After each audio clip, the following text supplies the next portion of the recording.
네, 감사드립니다. 우리 하나님 말씀 함께 보겠습니다. 신명기 29장 9절 한 절의 말씀 보겠습니다.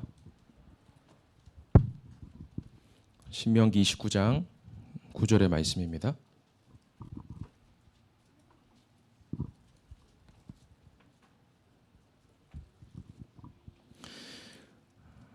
우리 한 절의 말씀 함께 봉독하겠습니다.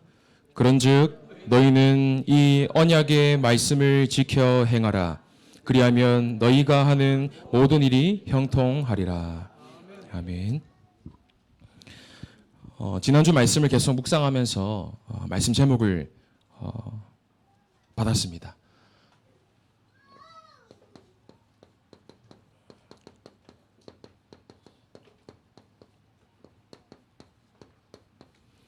언약 성취의 증인이라는 말씀을 붙잡으면서 제가 여기 마치 다 아는 것 마냥 완벽하게 무엇을 다 누리고 그런 마음으로 선 게 아니라 한 주간 저는 계속 말씀을 묵상하면서 하나님, 저희가 먼저 우리 귀한 사랑하는 성도님들 앞에서 이 작은 언약 성취의 증인으로 서게 하여 주옵소서 기도하면서 이렇게 말씀을 심부름하게 됩니다.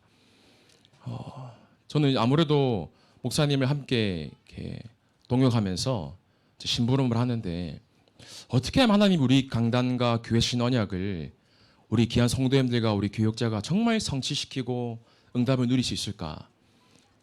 정말 거룩한 고민을 하면서 섰거든요. 이 말씀이 진짜 하나님 원하시는 말씀이 맞는가? 머리가 너무 아팠습니다.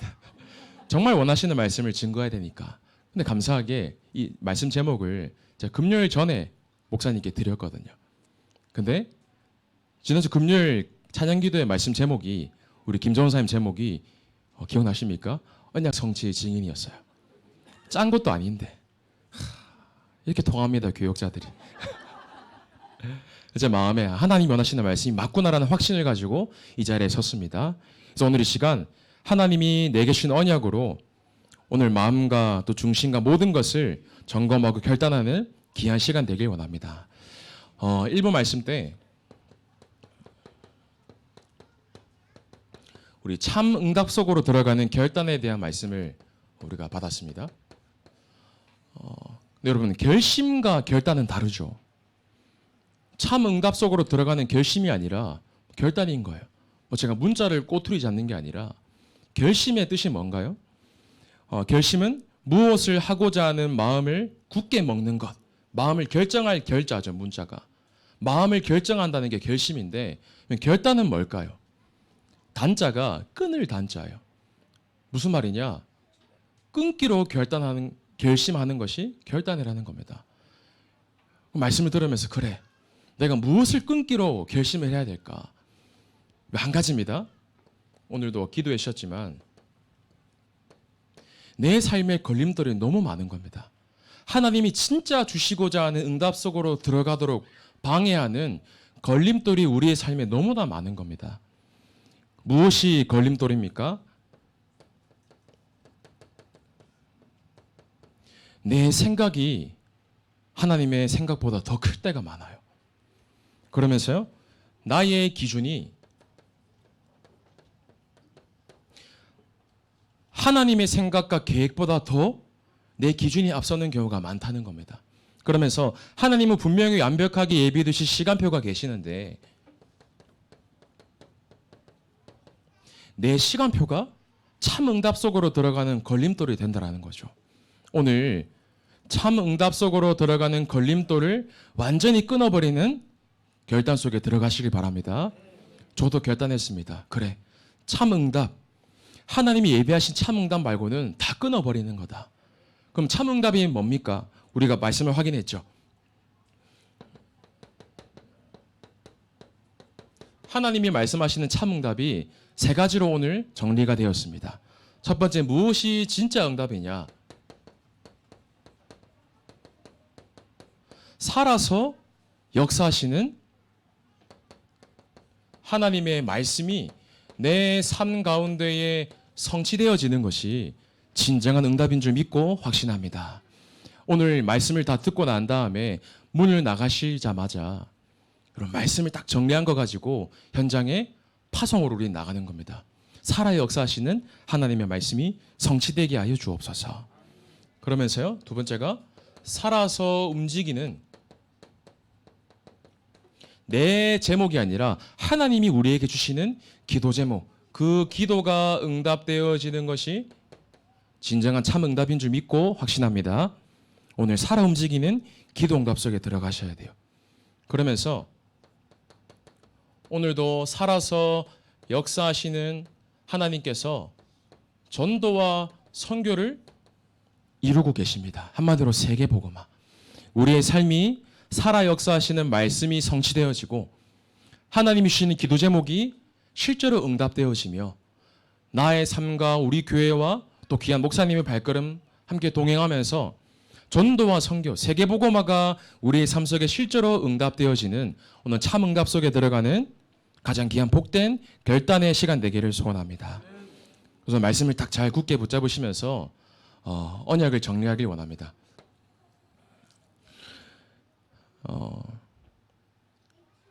우리가 언약 성취의 증인이 되기 이전에 지금까지 흘러왔던 언약의 흐름과 함께 영적인 흐름이 있습니다. 모든 개개인에게 또 역사 속에 흘러오는 영적 흐름이 있어요. 그래서 가장 첫 번째로 내 인생 가운데 흐르고 있는 영적 흐름을 먼저 점검하셔야 됩니다.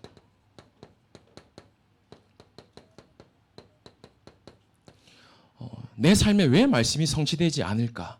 저는 이 고민을 정말 많이 했거든요. 저도 어릴 때부터 우리 다락방 안에서 예수가 그리스도란 말씀만 들었는데 사실은 말씀이 내 삶에 관계가 없더라고요. 기도하는데 왜 기도가 응답되지 않지? 왜 나를 통해서 현장에 사람이 살아나고 왜 세계복음화의 응답이 내게는 없는 걸까? 그래서 가장 필요한 것이 내 인생의 영적 흐름을 점검하셔야 됩니다. 그 모든 사람에게 발이 있을 겁니다. 그러나 발에 보면 그 양쪽에 새끼 발가락이 있죠. 새끼 발가락을 지금 한번 움직여 보시려고 하면 잘 안 움직이실 겁니다. 저도 지금 잘 안 움직여지거든요. 아무것도 아닌 것처럼 보는 새끼 발가락. 사실은 제일 못생겼어요, 발가락 중에. 근데 만약에 양쪽 새끼 발가락이 없어지면 어떻게 될까요? 뭐 크게 상관이 없을 것 같잖아요. 근데 뭐라고 하냐면 만약에 양쪽 새끼 발가락이 사라지면 두 발이 사람의 무게 중심이기 때문에 일단은 발가락이 사라지면 몸의 균형이 조금씩 비틀어지기 시작한대요. 아무것도 아닌 작은 새끼 발가락이. 그러면서 점점점 옆으로 미끄러지거나 휘청거리는 상황이 이 발의 모양과 힘에 전달되어진다는 거죠. 그러니까 아무것도 아닌 새끼 발가락이 사람의 걸어다니는 무게 중심에 어마어마한 영향을 끼친다는 거예요. 그럼 새끼 발가락도 사람이 걷는 거에 영향을 끼칩니다. 근데 하물며 영적 존재인 내가, 하나님이 형상 지음받은 내게 언약이 중심되어 있지 않다. 사실은 모든 게 비틀어지기 시작하는 거예요.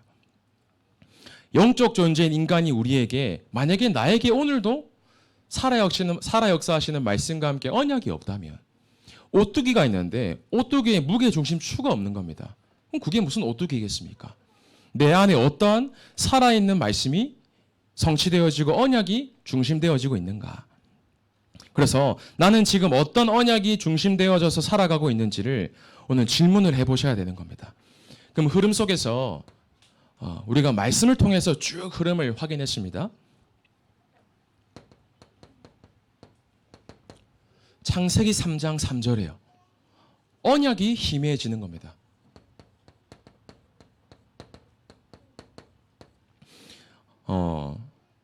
왜 뱀이 하와를 먼저 선택해서 유혹을 했는가? 물론 아담에게 가도 되는 거 아닌가 할 수 있지만 우리가 질문해 볼 필요가 있겠죠.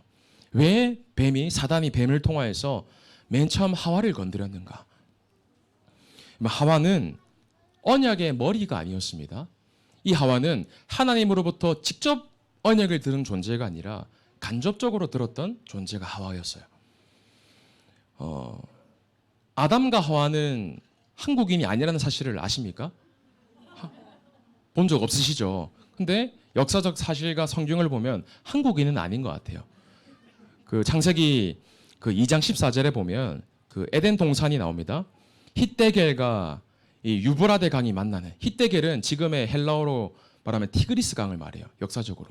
그 티그리스 강과 이 유브라테스 강이 만나는 지역이 에덴 동산이다라고 기록이 되어 있는데 학자들이 추측하는 거예요. 에덴 동산이 어디쯤 있었을까? 그 티그리스 강과 유프라테스 강이 처음 시작하는 상류, 만나서 시작하는 터키 지역일 수도 있고 끝에 강이 만나는 이라크 남부 지역일 수 있다. 두 군데로 보통 이렇게 추측을 합니다. 보통 터키이지 않을까라고 추측은 하지만 뭐 확실하게 알 수는 없죠. 에덴 동산에서 모든 것을 먹고 마시도록 하나님이 복을 주셨는데 한 가지 약속하셨죠. 뭐라고 말씀하셨습니까? 3장 3절에 이 하와가 이 언약을 잃어버리는 거예요. 분명히 하나님은 반드시 선과 악을 알게 하는 열매를 먹으면 반드시 죽으리라 말씀하셨어요.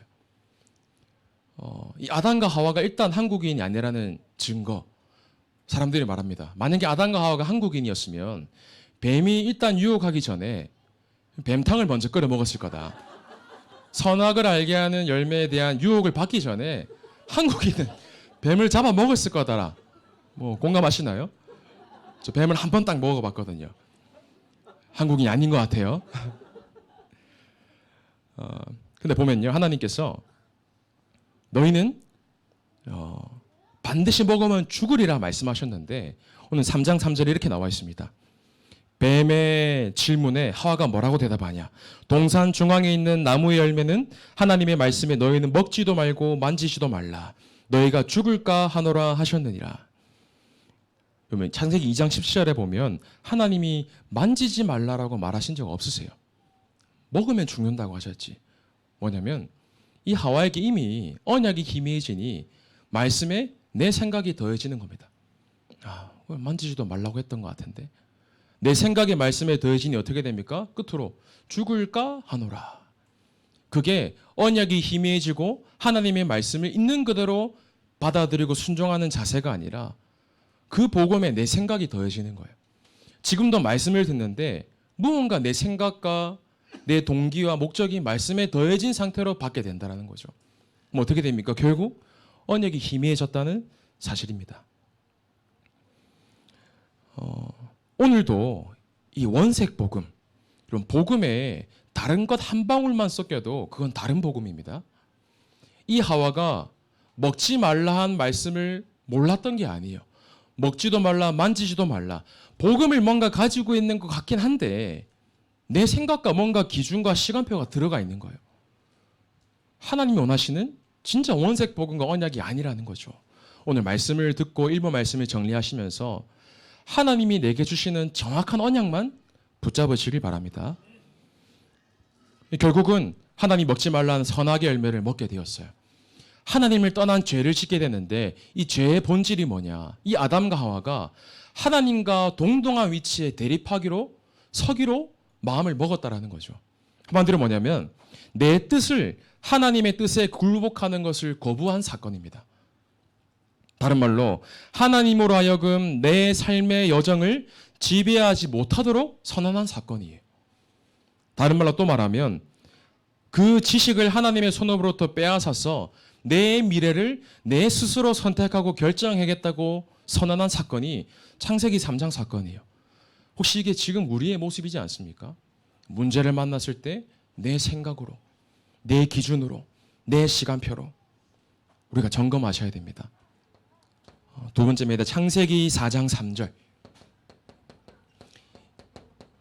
하나님이 여자의 후손이라는 언약을 분명히 아담과 하와에게 주셨는데 뭐라고 나옵니까? 세월이 지난 후에, 흐른 후에 이 분명한 원색적인 복음과 언약이 가인과 아벨에게 전달되어져야 되는데 시간이 많이 흐르고 언약이 희미해지는 겁니다. 아담과 하와가 죄로 인해서 수치와 부끄러움을 무화과 나무 잎으로 가릴 때에 하나님이 직접 가죽옷을 입혀주셨어요. 피가 철철 흐르는 그 가죽, 사실은 아무 죄 없는 짐승이 죽게 된 최초의 사건이겠죠. 죄를 지은 아담과 하와 때문에 아무 죄 없는 짐승이 죽임당한 겁니다. 사실은 그것은 최초의 짐승의 희생이며 그 희생에는 피 흘림이 있었습니다. 하나님은 예배와 함께 피 언약을 전달하기를 원하셨던 거예요. 그러나 가인의 예배는 뭐가 없었습니까? 피 언약이 없던 겁니다. 언약이 희미해진 거예요. 예배의 형태는 남아있지만 언약이 없어져 버린 피 흘림이 없는 예배. 레위기 17장 11절입니다. 생명이 피에 있으므로 피가 죄를 속하느니라. 히브리서 9장 21절에 피 흘림이 없은즉 죄사함이 없느니라. 아담과 하와에게 주신 정확한 피 언약이 희미해지기 시작한 겁니다. 창세기 6장 1절에 사람들이 번성하기 시작합니다. 많은 숫자들이 늘어나고 사람이 땅 위에 번성할 때 눈에 보이는 육신의 응답이 막 늘어나는 거죠. 사람들이 많아지고 풍요로워지고 먹을 게 많아지고, 근데 그때가 주의할 것이 눈에 보이는 응답이 올 때 그때가 조심해야 될 시간이라는 거죠. 우리가 일부 말씀 때도 우리가 확인했지만 여러 가지 시간과 여정을 통과하지 않습니까? 지금이 중요합니다. 우리 주원교회와 우리 개인에게 주신 언약이 무엇인가 빨리 점검해야 되는 겁니다. 이 사람들이 번성하기 시작하면서 6장 2절에 또 이게 들어가죠. 내 생각, 내가 원하는 모든 여자를 아내로 삼는지라. 이만큼 이게 무서운 겁니다. 6장 3절에 이는 그들이 육신이 됨이라. 언약적으로 언약의 인생으로 창조된 인간이 육신을 위해 쾌락을 쫓는, 세상을 위해 사는 언약과 정반대되는 인생이 되었다라는 거죠. 또 흐름이 있습니다. 창세기 9장 21절입니다. 그 당대에 그 대단했던 노아 기억나실 겁니다. 그러나 노아는 당대에 완전하며 하나님과 동행하는 의인이었음에도 120년 동안 그 언약 하나 붙잡고 방주를 지었어요.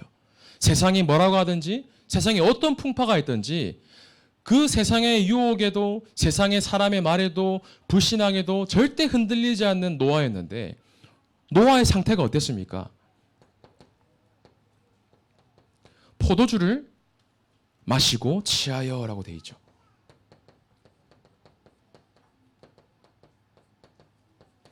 지금 술에 취했다 그런 의미를 전달하는 것이 아니라 그 대단했던 노아가, 하나님의 사명과 언약만 붙잡고 살았던 노아가 그 대역사 큰 응답 받은 이후에 느슨해지기 시작합니다.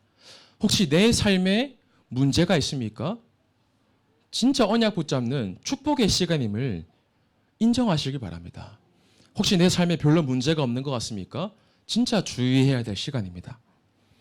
하나님은 그 위대한 사람도 종도 집중하지 않으면 또 옛날 상태로 돌아가게 된다라는 것을 우리가 말씀을 통해서 확인했지 않습니까? 오늘도 우리에게는 정확한 언약이 있어야 된다라는 거죠. 오래된 숨은 영적 상태가 드러나지 않기 위해. 창세기 12장 9절입니다. 이 아브라함이 하나님이 주신 언약 붙잡고 갈대아에 나와서 하나님이 원하시는 가나안 땅으로 들어가는 도전에 시작했습니다. 그러나 그 아브라함이 어떻게 됩니까? 가나안 세겜 땅에 도착했지만 점점 남방으로 내려가게 됩니다. 애굽으로 내려가게 되죠. 분명히 언약 붙잡고 생을 건 결단을 했던, 참 응답 속에 들어가기를 결단했던 아브라함이 또 남방으로 애굽으로 돌아가게 됩니다. 내 생각, 내 기준, 내 시간표가 들어가니. 우리 이번에 말씀 흐름들이죠. 창세기 26장. 이 이삭도 마찬가지입니다. 이삭이 그랄로 내려가게 돼요. 그러면서 창세기 27장에 보면 이삭이 세월이 지나서 나이가 들고 눈이 어두워지는데 하나님이 분명히 큰 자가 작은 자를 섬기겠다. 태중에서부터 언약을 주셨는데 이 이삭은 그 언약과 별로 관계없이 내가 좋아하는 에서에게 축복을 주려고 했다는 사실이죠. 한마디로 뭡니까? 이 흐름은 하나님이 모두에게 정확한 언약을 주셨음에도 세월이 지나고 시간이 점점 지나면서 언약이 희미해진 모습을 우리가 말씀을 통해 확인하고 있습니다. 그러면 내 인생에 어떠한 영적 흐름이 흐르고 있는가? 혹시 내 안에 지금 이 언약이 희미해지고 있지는 않은가? 우리 하나님 앞에 질문하고 점검을 해야 되겠습니다. 하나님이 우리에게 정확한 언약을 주시기 전에 영적 흐름을 점검케 하셨으니 빨리 나의 영적 흐름을 점검하시고 붙잡아야 될 것이 있습니다. 오늘 말씀 제목 그대로 하나님은 우리에게 지금도 언약을 주시고 언약을 이루십니다. 그래서 내가 지금 어떤 흐름 속에 있는가? 나는 부족하고 나는 사실 내 힘으로 도저히 해결할 수 없는 문제 속에 있음에도 그게 아니다. 하나님은 지금도 나에게 언약이 성취되어지는 흐름 속에 있게 하신다. 이것을 확신하시기 바랍니다. 내 모습 때문에 여기 때문에 속지 마시고 내게 주신 언약을 붙잡으시기 바랍니다. 그래서 가장 첫 번째 시작입니다. 어떻게 시작해야 되는가? 가장 첫 번째예요. 오늘도 나는 절대 불가능하구나. 제가 앞에 섰지만 저는 오늘도 절대 불가능하구나 인정하고 왔습니다. 우리는 절대 불가능한 존재입니다. 그렇기 때문에 나는 절대 불가능하지만 절대 가능하신 성삼위 하나님께서 지금도 절대 주권으로 나의 인생을 붙드시고 계획하시고 인도하시구나. 이 절대 주권을 인정하는 시작에 결단을 하시길 바랍니다. 이 구약 성경에 보면 이 언약을 맺는다라는 단어가 많이 나옵니다. 근데 이 맺다에 대한 원어를 성경의 구약 성경을 쭉 보면 맺다라는 단어와 똑같은 의미로 사용하는 게 이 자르다라는 의미가 있어요. 그 문자적으로 보면 언약을 맺다가 언약을 자르다라는 의미가 되겠죠. 왜 자르다라는 말과 맺다가 같냐라는 겁니다. 그게 이 아브라함 때 우리가 말씀을 받았어요. 창세기 15장에 이 당시 구약 시대 때에 두 대상이 언약을 체결하는 겁니다. 우리가 이 약속을 체결하고 이 약속을 진짜 지키기 위해서 피로 증명하는 거죠. 짐승들을 쪼개게 하십니다. 하나님이 아브라함에게 일방적으로 명령하셨어요. 염소, 암염소, 순양, 비둘기들을 데리고 와서 반으로 쪼개라. 하나님이 짐승을 준비시키게 하시고 일방적으로 쪼개게 하셨어요. 아브라함이 그 말씀을 듣고 순종을 하죠. 근데 그때 가만히 보면 그 아브라함이 짐승을 쪼개고 난 다음에 원래는 하나님과 아브라함이 그 핏길을 같이 지나가야 됩니다. 그래서 누구라도 이 언약을 어기면 이 짐승처럼 쪼개져질 거다. 사실은 무서운 언약이죠. 근데 그때 성경을 가만히 보면 아브라함이 어떠한 상황 속에 놓이게 되냐면 이 아브라함이 깊은 잠에 들었다라고 기록이 되어 있어요. 하나님이 짐승 가지고 와 반으로 쪼개 하시고 난 다음에 왜 이 아브라함을 일부러 깊은 잠에 들게 하시냐라는 거죠. 이 깊은 잠은 피곤해서 든 잠이 아닙니다. 이 깊은 잠이 처음으로 등장하는 성경이 창세기에 이 아담을 깊은 잠에 들게 하세요. 언제입니까? 이 아브라함이 깊은 잠에 빠지고 갈비뼈를 취해서 하와를 만드시죠. 그래서 남자는 흙으로 창조되었는데 하나님이 이 하와를 갈비뼈로. 여자들이 이제 단단한 것 같습니다. 집에 오면 달라요. 갈비뼈로 만든 게 맞구나. 제 정신 연령보다 여기까지만 말하겠습니다. 그때의 아무 그 아담의 방법과 노력과 의지를 완전히 차단시키시는 방법이 깊은 잠에 들게 하신 거예요. 아브라함이 이때 깊은 잠에 들게 되는데 왜 깊은 잠에 들게 되냐? 하나님은 아신 거예요. 아브라함이 절대 불가능한 것을. 원래 아브라함과 하나님이 두 당사자가 핏길을 걸어야 되는데 왜 아브라함을 재우셨냐? 너는 이 언약을 이룰 수 있는 능력이 없음을 내가 아니. 이 언약을 주는 자도 나 여호와 하나님이요. 이 언약을 이루는 자도 나 여호와 하나님이다. 여러분, 언약을 착각하시면 안 됩니다. 이 언약은 우리가 이룰 능력이 없습니다. 내가 막 열심으로 최선을 다해서 할 수 있던가요? 아니, 우리는 절대 불가능합니다. 그럼 전사님, 뭐 언약을 어떻게 우리가 붙잡고 이룹니까? 언약을 바르게 하셔야 돼요. 잘못된 이해를 보면 언약을 약간 상호조약이나 두 대상의 협정처럼 이해할 수가 있는데 성경적으로 바르게 본 이 언약은 흥정이 아니라 하나님의 일방적이고 주권적인 선포가 하나님이 주신 언약입니다. 하나님은 일방적으로 우리 한 사람 한 사람에게 개개인에게 언약을 주셨습니다. 믿으십니까? 내 능력과 수준과 관계없이 내 문제, 상처와 관계없이 언약을 주셨어요. 그리고 뭐라고 하시냐? 그 주신 언약을 내가 친히 이루겠다 말씀하십니다. 여러분 오늘 언약에 완전히 엎드리시고 순종하시고 믿으시길 바랍니다. 근데 이 불가능한 이 언약을 이룰 수 없음을, 불가능한 존재임을 하나님이 아신 거죠.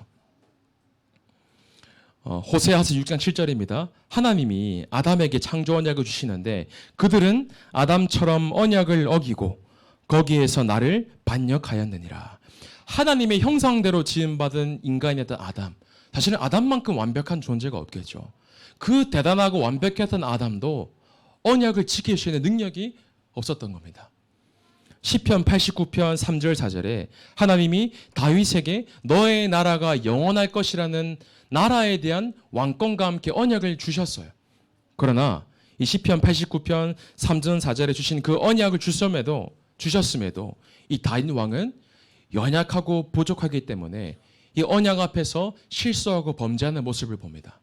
그 누구도 절대 가능한 존재는 없다라는 겁니다. 그럼 내가 절대 불가능한데 어떻게 이 언약 안에, 언약 성취 흐름 속에 내가 있을 수 있을까? 그래서 중요한 것이 뭐냐면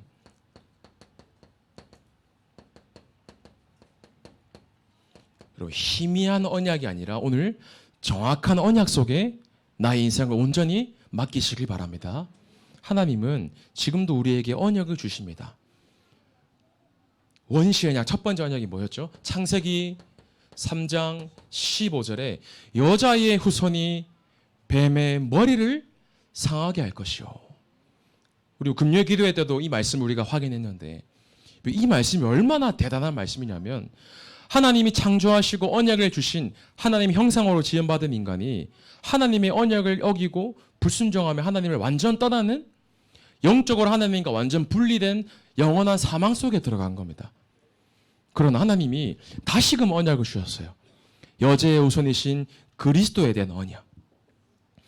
이 뱀의 머리를 상하게 하겠다. 아마 현장 사역하시는 분들은 이 말씀을 완전 몸으로 체험하실 겁니다. 이번에도 사역을 하면서 자세하게 말씀을 드리기는 힘들지만 1년 가까이 나이 많지 않은 성인 되지 않은 학생이 정신병원에 입원했다? 상상만 해도 얼마나 힘들겠습니까? 들어보니까 양발, 양팔, 그 침대에 묶여가지고 거의 11개월을 병원에서 생활한 거예요. 만나서 복음을 전하는데 창세기 3장 15절을 증거하는데 어떤지 아십니까? 표현이에요. 침대에 누워있는데 커다란 뱀이 내 몸을 까리를 뜨는 겁니다. 상상해보세요. 얼마나 괴로울까요? 내 몸을 목죄이고 힘들게 하니까 자기는 칼로 뱀을 빨리 죽여야 되는 거예요. 겉으로 봤을 때는 얘가 자기 몸을 상하게 하는구나, 자살하려 하는구나, 영적 존재를 안다라는 겁니다. 근데 이 친구가 이걸 알아들어요. 뱀의 머리를 상하게 할 것이요. 왜 여자의 후손이 나에게 필요한지, 왜 내가 이때까지 이토록 고통 속에 있었는지, 아, 그리스도가 아니면 안 되는구나. 그리스도를 놓쳤기 때문에, 몰랐기 때문에 나에게 이런 문제가 올 수밖에 없었구나.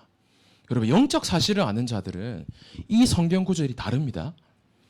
여러분, 여자의 후손이 뱀의 머리를 상하게 할 것이요. 그리스도를 우리에게 보내주신 겁니다. 그러면서 출애굽기 3장 18절에 피제사 말씀하신 거예요. 왜 그토록 피를 강조하느냐? 피 흘림이 없으면 죄사함을 받을 수 없기 때문에.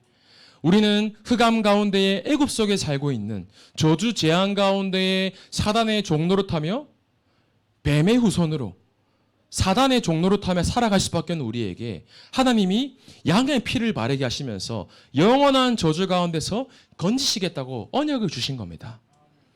그 언약과 함께 이사야서 7장 14절에 그 예언된 여자의 후손이 보라 처녀가 잉태의 아들을 낳으리니 그 이름을 임마누엘이라 하리라.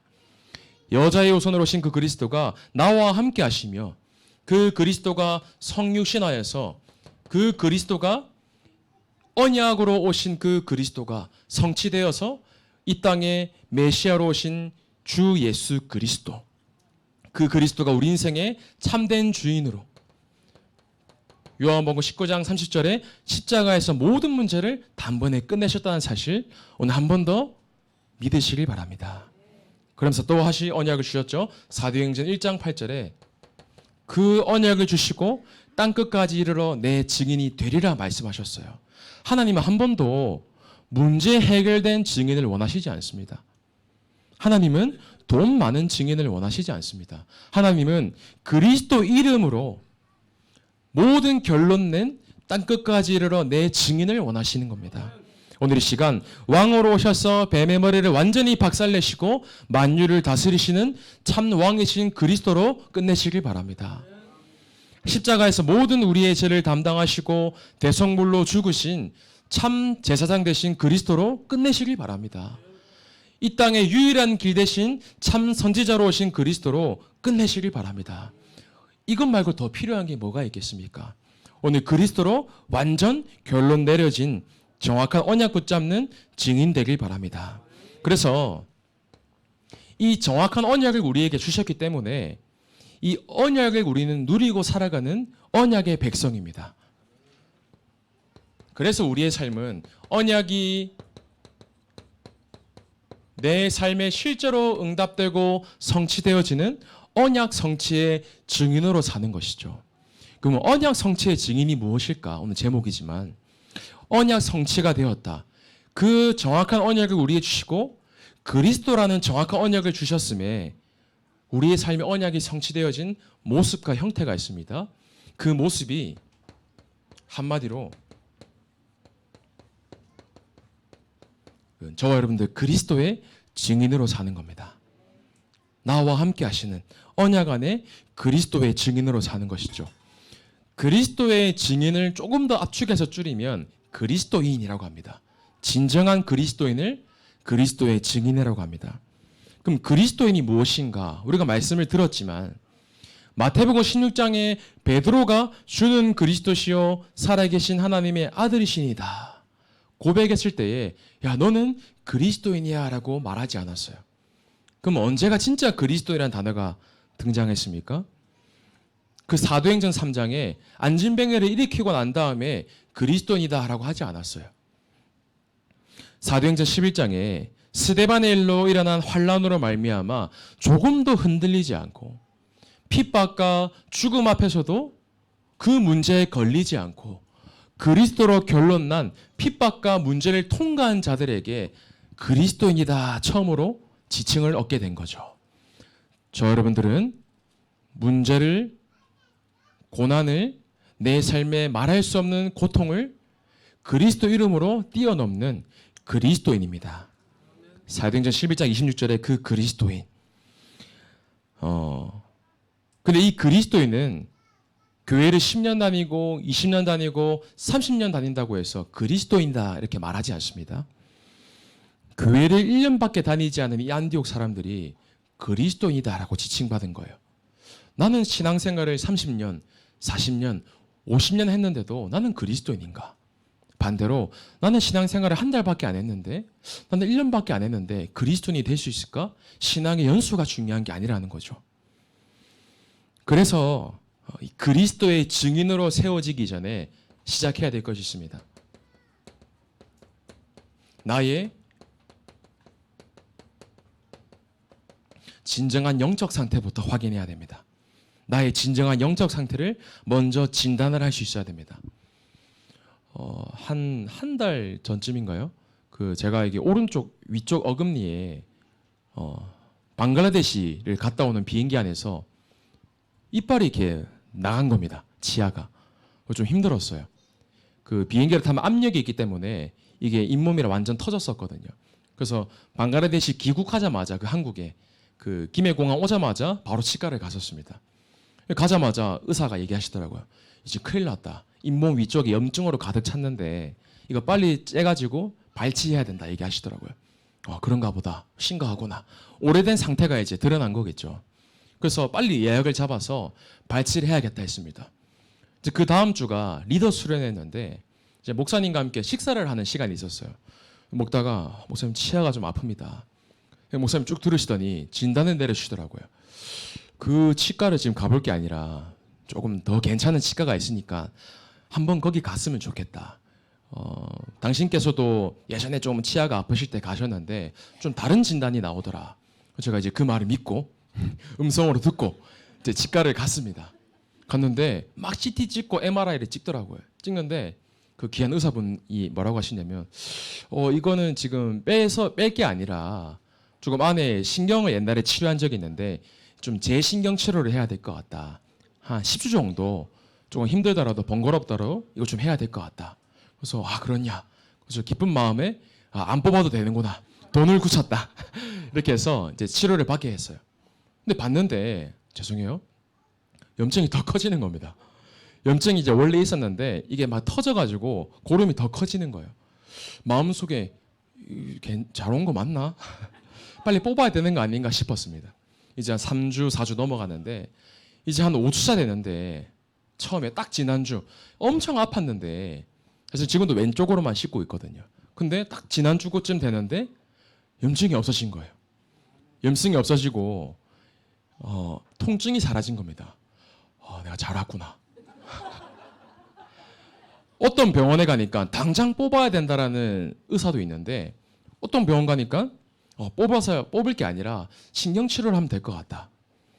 지금 제가 치과 가라는 말씀을 드리는 게 아니라 정확하게 진단이 필요합니다. 정확한 진단이 필요해요.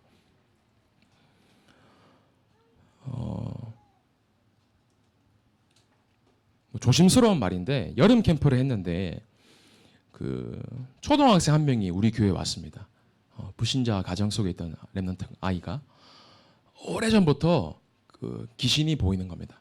그래서 그 친구를 만나니 약을 받아보니까 약 내용을 보니까 망상장애, 환각에 대한 거 이런 약들을 계속 먹고 있더라고. 나이가 어린데. 근데 얘가 교회 왔는데 막 힘을 얻어야 되는데 막 무서워가지고 빨리 나가려고 하는 겁니다. 여름 캠프 때. 그래서 왜 나가려고 하는지 모르잖아요.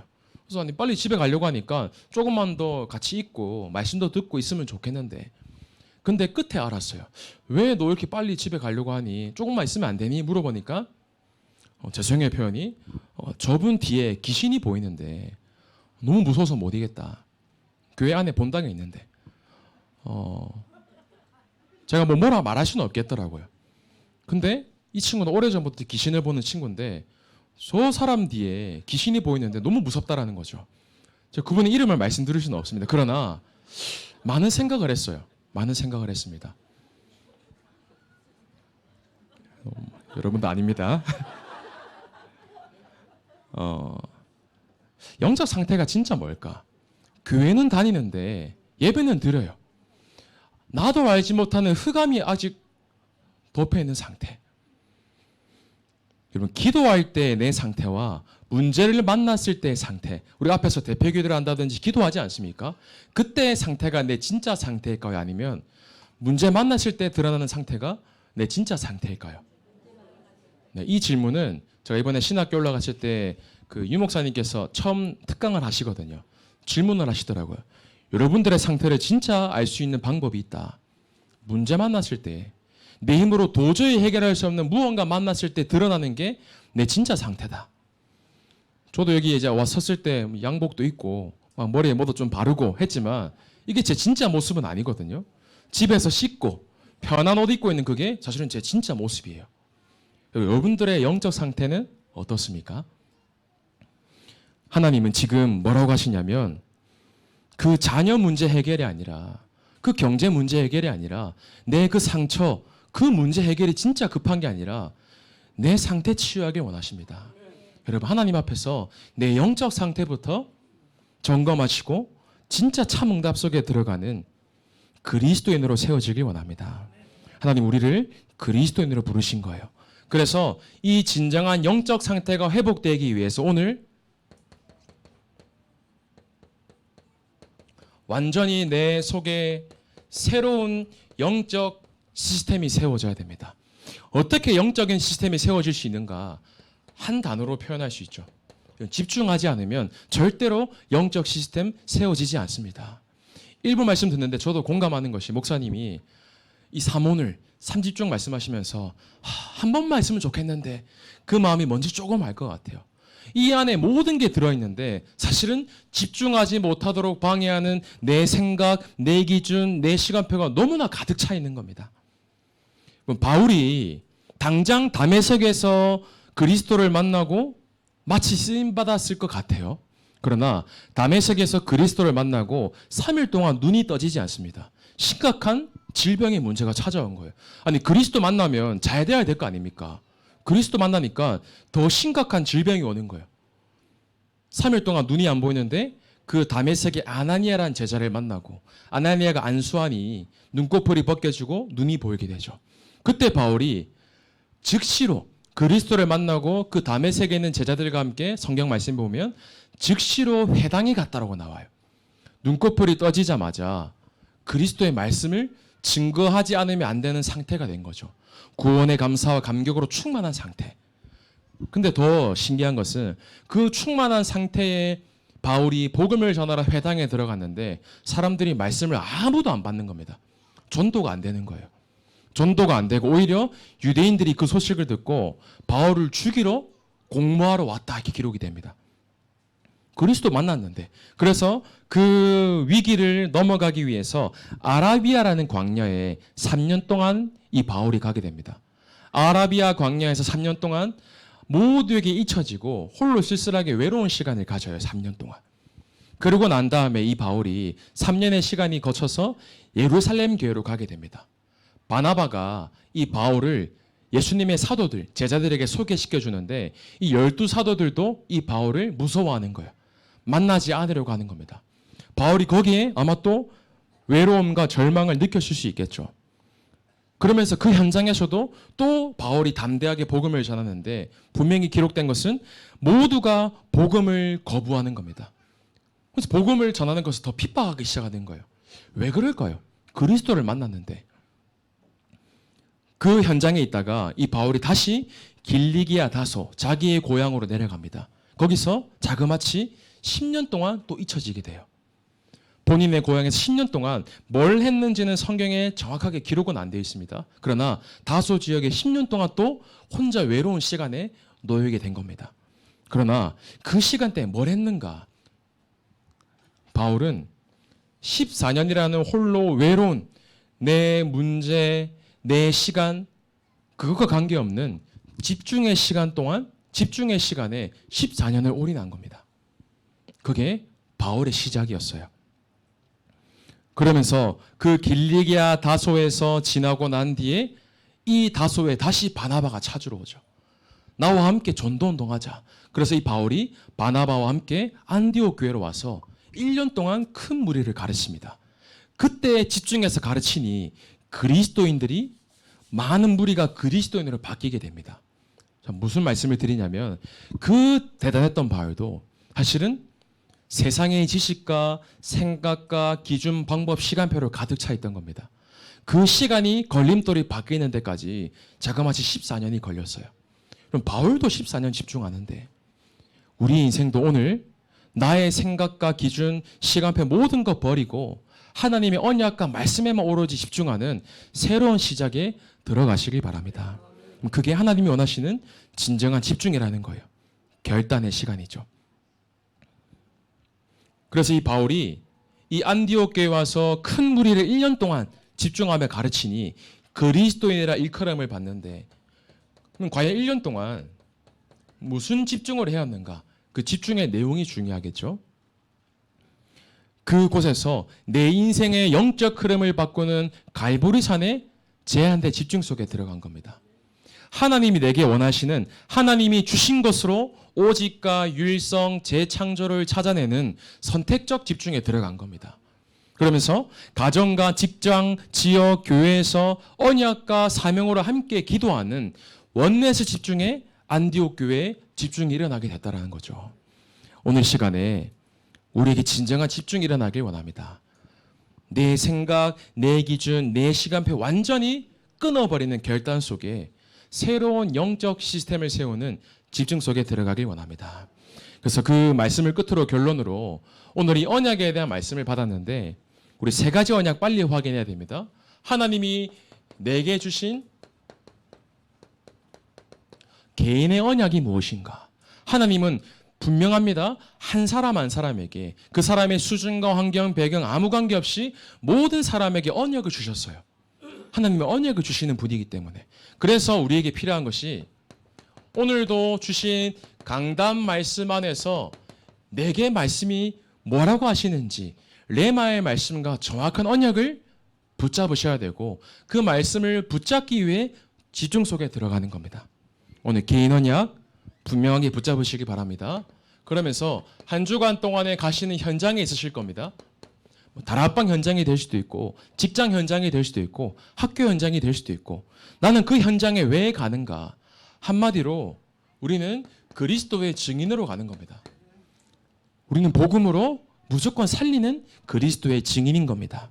이 언약 붙잡고 현장을 완전히 살리시길 바라고 끝으로 우리 교회에 주신 언약 또한 분명하게 붙잡으셔야 돼요. 결코 문제 때문에 교회에 온 거 아닙니다. 하나님이 영세전부터 우리 교회를 향하신 언약을 예배해 두셨고 그 언약을 성취하기 위한 증인들을 우리 교회로 부르신 거예요. 그래서 우리 교회에 주신 언약이 중요한데 특별히 한 주간 동안에 이 세계복음화의 언약을 두고 함께 기도하길 원합니다. 저는 일주일 내내 결단하기를 목사님과 또 선교 현장을 두고 나는 일주일 내내 24 집중하는 거다. 왜요? 목사님이 물론 육신에 많은 피곤함도 있을 수 있으시겠지만 목사님의 선교 현장을 우리가 기도로 함께 동행하는 겁니다. 그 목사님이 받을 응답이 저는 저에게 더 부어달라고 기도할 거거든요. 그 나라에 예비하신 응답과 하나님이 완벽하게 계획하신 것들이 성취되게 해달라고. 베드로가 옥에 갇혔을 때 이 초대교회 성도들이 함께 기도합니다. 초대교회 성도들이 그 언약 붙잡고 기도하는데 쇠사슬이 풀리게 되고 옥문이 열리게 되었어요. 더 중요한 것은 뭐냐면 사도행전 4장 29절에서 31절에 보면 주의 종들을 위해 초대교회 성도들이 기도합니다. 뭐라고 기도하냐면 또 종들로 하여금 담대히 하나님의 말씀을 전하게 하여 주시오며 이렇게 기도하는데 하나님은 그 초대교회 성도들에게 먼저 성령의 충만함을 부으셨습니다.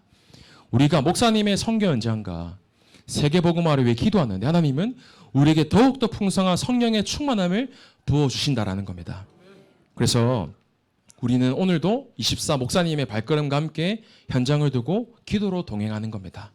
그래서 이 세 가지 언약을 분명하게 한 주간 동안에 발견하시면서 오늘 제목 그대로 내게 주신 언약, 그 언약이 성취되어지는 참된 증인으로 쓰임받는 우리 모든 사랑하는 주원교회 성도님들 되기를 축복하고 소원합니다. 우리 받은 말씀 가지고 짧게 합심으로 기도하기를 원합니다. 하나님께서 우리에게 정확한 언약을 주시고 지금도 성취하실 줄 믿고 확신하오니 그 언약과 응답 속에 들어가지 못하도록 방해하는 모든 걸림돌을 완전히 내려놓는 시간 되게 하시고 내 인생의 영적 흐름을 점검하며 내게 주신 언약이 성취되어지는 흐름 속에 나의 인생이 들어지게 할 수 있도록 우리 함께 받은 말씀 가지고 함께 기도하겠습니다.